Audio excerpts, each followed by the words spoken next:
ब्रह्मचर्य शरीर में होगा ना तो आप बैठ भी नहीं सकते। ब्रह्मचर्य एक तपस्या है बच्चा, ये कोई साधारण तो है नहीं तो सबको ही रह लेता। एक तपस्या है। सात्विक भोजन, कब्ज न रहना, प्राणायाम, व्यायाम, और ये पक्का समझना कि मुझे किसी भी स्थिति में ब्रह्मचर्य भंग नहीं करना। महीने, 2 महीने, 2.5 महीने में जब स्वाभाविक ब्रह्मचर्य स्वप्न दोष आदि होगा, वो आपकी शक्ति नहीं होगी। वो संतान उत्पत्ति करने वाला वीर्य नष्ट नहीं होता, वो क्रिया से ही होता है।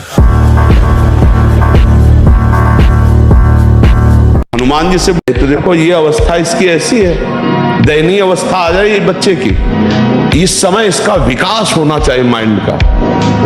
अच्छे अच्छे शास्त्रीय ज्ञान, आधुनिक ज्ञान, उत्साह, एक दिनचर्या, एक तेज। वो ऐसे बुझा बैठा है जैसे 10 बच्चे का बाप हो। क्यों?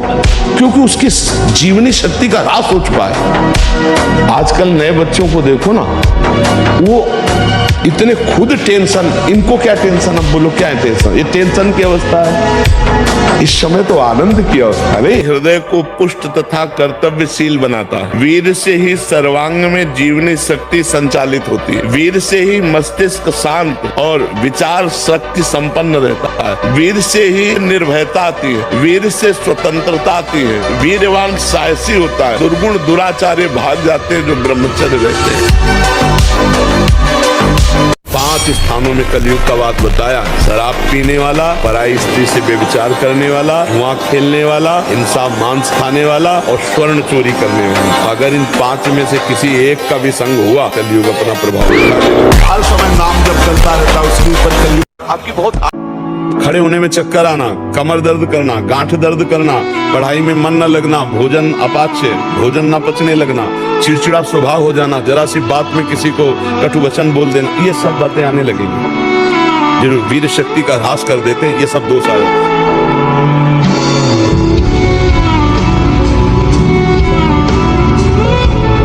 आज से डिप्रेशन रही, हार कर नहीं बैठ जाएंगे कि यार 1000 बार हार गए अब क्या जीतेंगे। नहीं नहीं, हम हार को जीत में बदले। जिंदगी से लड़ना सीखो, हारना नहीं। सच्ची मानो, ये मनुष्य जन्म है, हम अविनाशी हैं, परमात्मा के अंश। दहाड़ना सीखो, हर कष्ट को गले लगाना सीखो, हर संघर्ष को रौंदना सीखो। अरे बिल्ली कुत्ते की तरह रो करके मर जाना, ये मनुष्य जन्म नहीं। सावधान। सुंदर परस्पर शरीर देखकर एक आकर्षण होता है, बस केवल आकर्षण है, कुछ नहीं। अच्छा, आपके शरीर में क्या है? 9 द्वार हैं इस देही में। अगर अभी खखार के थूका जाए तो देखने लायक, छिड़का जाए, सो के उठते हो आंखों में कीचड़, कान की सफाई करवाओ, गंदगी, और नीचे तो गंदगी के ही द्वार है। कौन सा भैया सुख विचार करके देखो, कैसा हम हंस रहे हैं, कैसी हम मलिनता में फंस रहे हैं। विचार करके शौच का द्वार, लघु शंका का द्वार।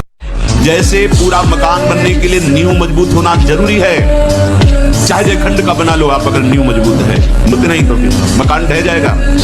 ऐसे ही ब्रह्मचर्य हर मार्ग की नींव है। चाहे जिस मार्ग में चलना चाहो, चाहे जिस संप्रदाय में चलना चाहो, चाहे लौकिक मार्ग हो या पारलौकिक, आपका ब्रह्मचर्य नींव है जीवन की।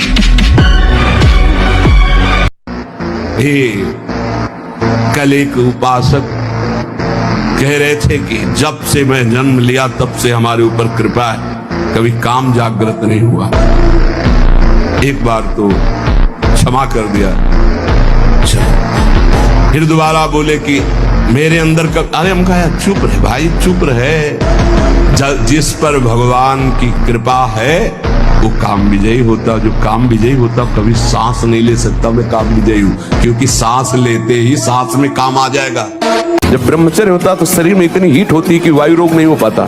जो बात रोग है ना, वो जो गांठ आदमी ऐसे हो जाते, वो नहीं होगा, क्योंकि ब्रह्मचर्य इतना प्रेशर बनाए रखता है कि कोई दोष